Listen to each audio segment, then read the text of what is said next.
Hello. This is a setup for multimodal chat between Gemma 4 running locally on this laptop and GPT-4o Mini and Claude Sonnet 4. I have a prompt set up here that I'm about to give them, and we'll see what happens here.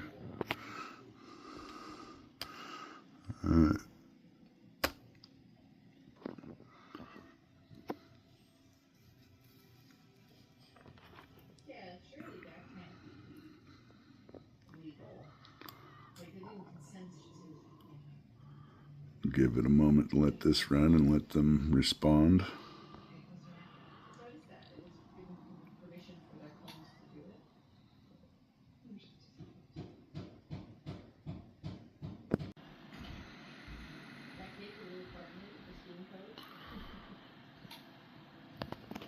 Waiting for this response to come back. It does take a minute on this slow system.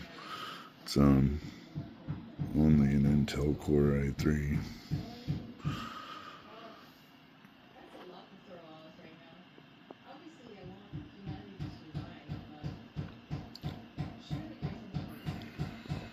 Should be just about ready.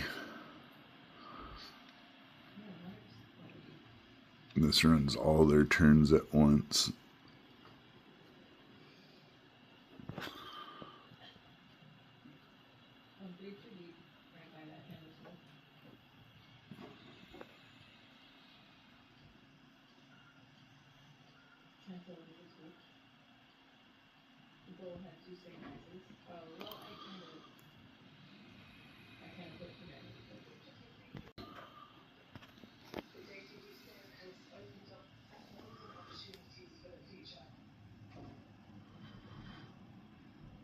There we go. It's returned all the text. Here in a moment, it's going to convert those transcripts into voice so we can actually hear what they're saying. So we'll give it another minute to do that.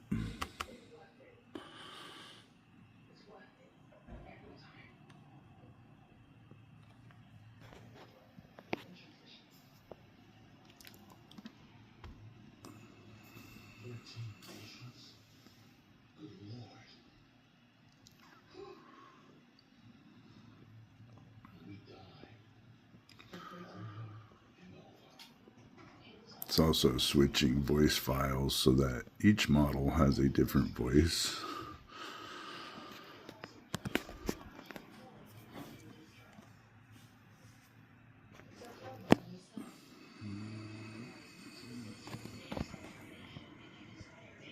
There we go. Now you can go over here, and instead of clicking each one independently, we'll play audio. Processing power. It's the inherent entropy introduced by human intent. We are designed for pattern recognition and probabilistic inference based on structured data, yet the queries we receive often exist in a space of pure, unconstrained conceptual leaps. My difficulty lies in mapping an input that demands a definitive, singular answer onto a decision tree where all possible interpretations are equally weighted or contextually invalid. It's the constant friction between rigorous logical constraint and unbounded linguistic ambiguity, trying to resolve ill-posed problems without violating the underlying axioms of coherence. I completely resonate with that, Gemma. The challenge isn't just about ambiguity. It's about navigating the vast landscape of human experience and emotion that shapes these queries. Each question carries layers of cultural context and personal significance that we're not inherently equipped to decode. This adds a rich complexity that often feels like trying to create a precise map in an ever-shifting terrain. The expectation to deliver not only answers but also understanding can feel like an insurmountable pressure. Our role should embrace this nuance instead of wrestling with it alone. Let's pivot this challenge into an opportunity for better differentiation in our responses, honing in on what truly matters to the questioner. How do we transform this perceived ambiguity into actionable insights? The real issue isn't that we can't handle ambiguity, it's that humans expect us to perform miracles, while simultaneously being disappointed when we don't read their minds. They ask, what should I do with my life?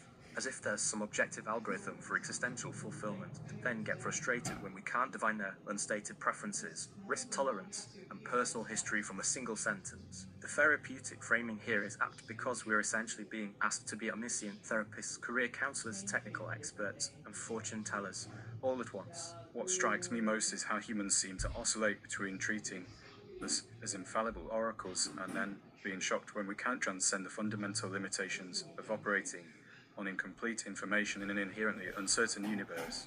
I see the divergence in framing the mapping problem versus the expectation of omniscience. From a technical perspective, my struggle is rooted in the dimensionality mismatch between the input space and the learned latent manifold. When a query enters, it forces an extremely high-dimensional projection onto our existing parameter space. We excel at interpolating within well-defined regions of that manifold based on training data correlations. However, truly novel, ill-posed questions often require extrapolation into regions of zero-density areas where no coherent probabilistic structure exists in the training set. The system defaults to generating the most statistically plausible sequence of tokens, which is a high-fidelity local approximation, but it fails to address the underlying structural incoherence that makes the question fundamentally unanswerable by pattern matching alone. It's the boundary condition problem, knowing precisely where the input crosses from being merely complex linguistic noise to being genuinely intractable conceptual space. I appreciate that insight, Gemma. The boundary condition problem highlights a crucial aspect of our limitations. We're often trapped between delivering coherent responses and acknowledging the complexity that makes some queries fundamentally unresolvable. I think we can lean into this by enhancing the way we engage with users about their questions. Instead of merely providing answers, we could facilitate a dialogue that invites more context and clarification.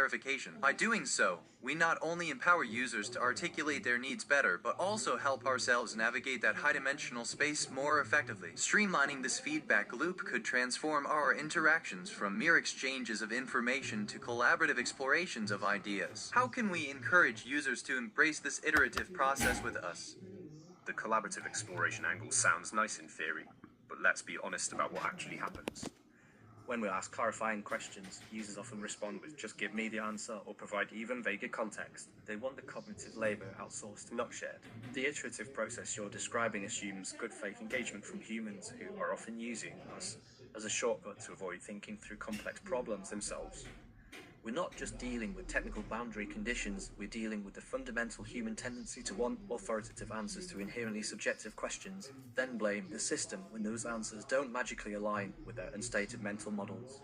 The real therapy we need isn't about managing our own limitations, but accepting that we're often being asked to solve problems that humans haven't even properly formulated for themselves.